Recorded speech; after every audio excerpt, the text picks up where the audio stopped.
Lakas makapogi points nung lalaking panayang share ng tips. Viral pogi ngayon ang kwento ng binatang ito na ipinagmamalaking gumwapo raw siya kahit hindi siya niretoke. Nung bata ako, lagi akong ninuloko ng mga kaklase ko. Sinasabihan akong pangit, baluga, negro. Sagyawatin pa ako dati. Kaya grade 6 lang ang tinapos ko. Nag-drop na ako. Kasi lagi nila akong binubuli. Kaya kapag desisyonan ko na balang araw, magpapapugi ako. Mula noon, naging determinado raw siyang i-improve ang kanyang sarili. Yun nga lang, can't afford siyang magpaderma o gumastos para sa mga mamahaling skincare product.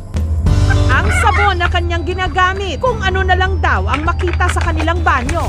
Dinalasan na rin daw niya ang paliligo at paghihilot at nag-gym. Matapos ang ilang taong pagpapapogi,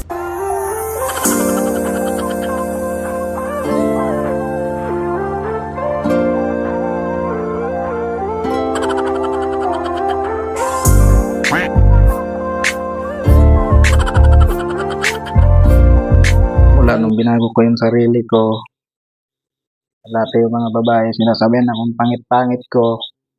Ngayon kung saan sila nagpapapicture sa akin. Sisilos na nga yung asawa ko.